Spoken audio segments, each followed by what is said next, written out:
Humni walta'iinsaa waraana bilisummaa Oromoo fi TDF magaalaa Sanbatee to'atee kan ture edda galgalaa immoo magaalaa Xaayii keessaa waraana biltsiginnaa haxaa'ee to'annaa isaa jala galchuun mirkanaa'ee jira. Bal'ana odeessa injifannoo kana qindeeffannee jirra hanga xumuraatti nu faana tura. Yeroo haalli siyaasaa biyyattii booree jiru kanatti hidhamtoota siyaasaa Oromoof hordoffii addaatu barbaachisa jedhame. Gareen sirna durii deebisuuf 4 kiiloo jiru kan daaqoon Daani'eliin durfamu hooggantoota Oromoo irratti tarkaanfii akka fudhatamu yaada dhiyeessuun isaanii dhaga'ame. Mariin siyaasaa kamuu yoo Oromoo hin hirmaachisne bu'aa qabeessa mitis jedhu xiinxaltoonni siyaasaa garaagaraa. Waraanni faashistaa Abiy Ahmed magaalaa Baatee guyyaa kaleessaa xiyyaaraan rukutuun injifachuuf yaalus xumura irratti mo'amee jira. Ashama harka fuune kabajamtoota hordoftoota keenya. Odeeffannoolee wayitaawaa Sadaasaa 15 2021 kan guyyaarraa qabannee jirra. Hanga xumura odeeffannoo keenyaatti nu faana turaa jecha kanneen chaanala YouTube keenyaa faaraa taatan subscribe gochuun maatii chaanala keenyaa ta'a. Odeeffannooleen wayitaawaa biyya keenyaa saffisaan akka isin qaqqabuuf qophii keenya like gochuun akkasumas share gochuun hiriyoota keessaniif qooduun nu faana tura. Qophii keenya irratti yaada qabdan ammoo koomentii keessatti barreessuun nuuf qooda. Odeeffannoo keenya guyyaarraa waliin turtii gaarii.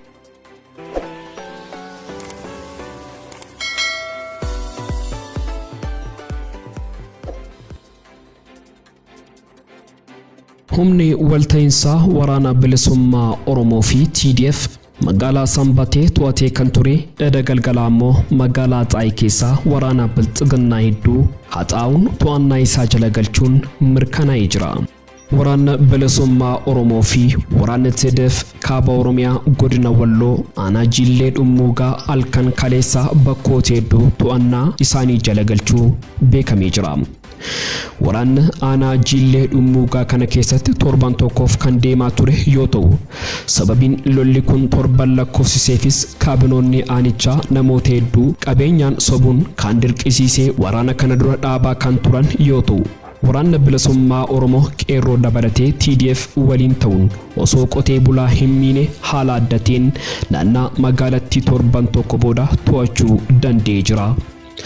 Aanaan Jillee Dhummuugaa lola torban tokkoof aanicha keessatti ta'een namoota jajjaboo fi qabeenyi isaanii hedduun jalaa miidhame haga abbaaf ilmi bakka tokkotti rashanamuun haga jaarsaaf jaartiin bakka tokkotti rashanamuu ga'ee rakkoo daguuggaa sanyii irratti raawwatamaa turee fi yeroo gabaabaa kana keessatti aarsaa hedduu kaffalaa turan. Aanaa Jillee Dhummuugaa biyya aadaaf duudhaa Oromoo ganamaa qabdu yoo taatu lolas haajaas kan abbaa dhiiraatiin wal gaggeessan yoo ta'u garuu sirna biltsiginnaa kana keessatti dogongora xiqqoo argameef jabaa fi beekaa hedduu dhabuu irratti argamti. Lola baatii bitootessaa gaafa 2021 aanaa kana magaalaa Makkannaa keessatti ta'een injifannoo boonsaa finxaaliyyii Amaaraa irratti gonfataa turuun waa yaadatamudha. Garuu finxaaliyyiin Amaaraa raayyaa ittisa biyyaa doo godhachuun duguuggaa sanyii uummata Oromoo aanaa kana irratti raawwatanii kaan qeerraa buqqaasanii akkan taane godhanii madaa darbe irratti madaaraya uummata keenya irratti dabalaa turan finxaaliyyiin Amaaraa. Ammatti Walloon magaalaa Sanbateen guutuutti bilisoomtee jirtis jedhamee jira. Yeroo haalli siyaasaa biyyattii booree jiru kanatti hidhamtoota siyaasaa Oromoof hordoffii addaatu barbaachisa jedhame.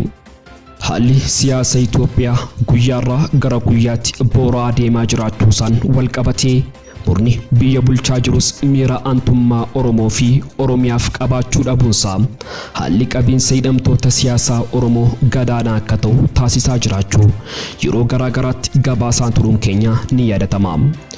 Waggoota 3 darban keessatti manneen hidhaa godinaalee fi aanaalee keessatti qeerroowwan hojjettoota mootummaa fi jiraattonni siyaasaan shakkamanii hidhaman mana hidhaatii baafamanii qaamolee poolisiitiin ajjeefamaa turanii jiru.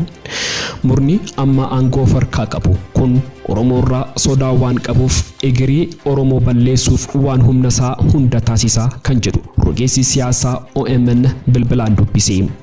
Ragaawwan viidiyoo fi suuraa yeroo adda addaatti miliqee baaturenis sirni amma aangorra jiru bilxiginnaan naatoo fi gara laafina tokkollee sabboonummaa Oromoof akka hin qabne mul'isa jedha. Ji'a tokko dura godina Booranaa keessatti mana hidhaa keessaa dargaggoota baasuun poolisiin humna addaa Oromiyaa rasaasa itti roobsanii bifa suukkanneessaatiin yeroo ajjeesan mul'atee turuusaa yaadachiisu. Gochoonni suukkanneessoo akka kanaa kanneen viidiyoo fi suuraan hin mul'atin hafan ammoo lakkoofsuu ittiin ba'u jechuun namni kun dubbata. Taateewwan akka kanaa ajjechaa suukkanneessaa fi ciigaasisaa namoota yaada faallaa murnaangoo fi qawwee qabu qabaatan irratti raawwatamuun gochaawwan baratamoo biyyoota diimokiraasiirraa walabataan keessatti raawwatamuun beekamudha kan jedhu rogeessi marsaa hawaasummaa maqaan isaa akka hin dhaamne barbaadu kan biraan ammoo bilxiginnaan garuu mul'inatti gocha diinummaa isaa addatii Oromoo irratti raawwachaa jira jechuun ibsa. Murni bilxiginnaa gara rifaatuu fi gadduu Oromoo fi Oromummaaf hin qabu kan jedhu namni kun utuu isaaf danda'ame akkuma abboota isaa duraanii Minilikii fi Haayile Sillaaseetti Oromoota duguuguun yakka duguuggaa sanyii raawwachuu barbaada jechuun dubbata. Hayyoonni Oromoo dargaggoonni abdii Oromiyaa ta'anii fi namoonni siyaasaa kumaataman lakkaaman Oromiyaa keessatti harka bilxiginnaatti hidhamanii jiraachuu sababeeffachuun murni bilxiginnaa yeroo abdii kutatee baqachuuf karaa ilaallachaa jiru kanatti hidhamtoota siyaasaa kana hiikuu dhabuunsaa waan yaade qabaachuusaa agarsiisa jechuunis rogeeyyiiwwan kunniin himanii jiru. Oromoon dammaqiinsa guddaadhaan hayyootaa fi hidhamtoota siyaasaa mana hidhaa jiran kanneen hordofuu qaba jechuun kan dhaaman yoo ta'u addatti ammoo qeeroon Oromoo hunduu xiyyeeffannoo addaa kennuun hidhamtoota siyaasaa sadarkaa federaalaa fi Oromiyaatti hidhamanii jiran irraa ija isaa godhachuu qaba jedhu. Mariin siyaasaa kamuu yoo Oromoo hin hirmaachisin bu'a qabeessa miti jedhu xiinxaltoonni siyaasaa garaagaraa.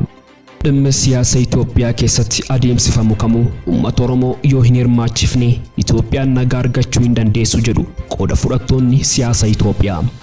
Uummanni Oromoo fi Oromiyaan handhuura Itoophiyaa fi lafa murkii siyaasa Itoophiyaa waan ta'aniif rakkoo Itoophiyaa furuuf dursa rakkoo Oromoo furamuu akka qabu hayyoonni dhaamu irratti argamu. Yaalii araaraa waraana Itoophiyaa keessatti deemaa jiru dhaabuuf gamtaa Afrikaa fi USA'n taasifamaa jiru qabsaa'ota Oromoo bosona jiranii fi manneen hidhaa bulchiinsaa Abiy Ahmed keessa jiran yoo hin hammanne bu'a qabeessa akka hin taanes himamaa jira. Yaalichi araara bu'a qabeessaa fi waarawaa akka ta'u yoo barbaadame hidhamtoota siyaasaa mana hidhaa jiranii fi waraanni bilisummaa Oromoo jalqabumaa kaasee hirmaachifamuu akka qabanii kan yaada kennattoonni ibsaa jiranidha. Amma Oromoon Itoophiyaa keessatti nagaa hin arganne Itoophiyaan nagaa argachuun ulfaataa ta'uu kan hiran qaamonni garaagaraa bu'uurri rakkoo Itoophiyaatu Oromoo cunqursuu akka ta'e eeru. Waraanni faashistaa Abiy Ahmed magaalaa Baatee guyyaa kaleessaa xiyyaaraan rukutuun injifachuuf yaalus xumura irratti mo'amee jira.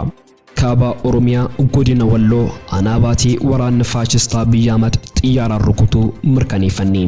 Xiyyaarri kun magaalaa Baatee iddoo Jeerosoo jedhamu mana amantii kiristaanaa Ortodoksii bira rukutee konkolaataa tokkoo fi nama lama galaafachuu mirkaneeffannee. Akkasumas naannaa burqaa kanas yeroo lama ol rukutuu nuuf hime namni dubbisne. Gama burqaatiin maqaa iddoo rukutame addanuuf baasuu dhabus waraanni faashistaa Abiy Ahmed kun naasuu tokko malee namaaf beellada dabalatee xiyyaaraan qe'ee Oromoo rukutaa jiraachuu dubbatan namni dubbisne. Lola gara Finfinnee tarataa jiru yeroo ammaa kana aanaa Jillee Dhummuugaa keessatti gufuun hamaan argame. Waraanni WBO fi TDF achitti waraana faashistaa Abiy Ahmediin torban tokko ol waraanaa ture injifannoon dhuunfachuun isaa beekamee jira. Haa ta'u garuu guyyaa kaleessaa humnoonni WBO fi TDF dabalataan kan achitti argamanii turan guyyaa kaleessaarraa kaasee aanaa Jillee Dhummuugaa lafa raaddee fi Bishoo jedhamutti lolli akka malee jabaatee jiraachuu maddeen eeranii turan. Lolli kun meeshaa gurguddaan kan waraanaa turan yoo ta'u kana jidduutti qotee bulaan hedduu miidhamaa jira jedhu maddi keenya. Lola ulfaataa kana dura qotee bulaa Oromoo aanicha dura dhaabuuf kaabineen biltsiginnaa uummata dararaa turan. Namoonni hulaa fi masjiida irra deemee uummata dararaa turanis ni yaadatama. Gareen sirna durii deebisuuf 4 kiiloo jiru. Kan daaqoon Daani'eliin durfamu hooggantoota Oromoo irratti tarkaanfii akka fudhatamu yaada dhiyeessuun isaanii dhaga'ame. Kanaan dura hooggantoonni Oromoo kunneen yaada gama mootummaatiin ifaan dhiifama gaafadhaatii hidhaarraa isin gadi lakkifna jedhu jaarsoliin Oromoo qabatanii itti dhaqnaan yaada kana lammataa akka fiddanii dhufne yoo diddanii deebitan garuu uummata Oromootti isin himna jechuudhaan ofirraa deebisanii turan. Gama birootiin sababa hooggantoota Oromoo ABO fi KFO mana hidhaa jiraniin PP'n Amaaraa fi Oromiyaa wal dura dhaabbannaa keessa galanii kan turan yoo ta'u warri Oromiyaa naannoo keenya tasgabbeessuuf hidhamtoota siyaasaa hidhaarraa gadi lakkisuu qabna jechuudhaan yaada dhiyeessinaan PP'n Amaaraa immoo yaaddoo warra TPLF jalaa ba'uu dadhabnee jarri kun baanaan yaaddoo biraa nutti ta'uu hin qaban yookiin achumatti waan ta'an ta'uu qabu jechuudhaan wal falmaa akka turan maddeen amanamurraa qulqulleeffannee jirra. Egaan kabajamtoota hordoftoota keenya odeeffannoolee wayitaawaa nuti guyyaadhaaf qabannee dhiyaannee asumarratti goolabama. Kanneen chaanala YouTube keenya faarataatan subscribe gochuun maatii chaanala keenyaa ta'a. Odeeffannooleen wayitaawaa biyya keenya saffisaan akka isin qaqqabuuf qophii keenya like gochuun akkasumas share gochuun hiriyoota keessaniif qooduun nu faana tura. Hanga xumura odeeffannoo keenyaatti waan nu faana turtaniif galatooma.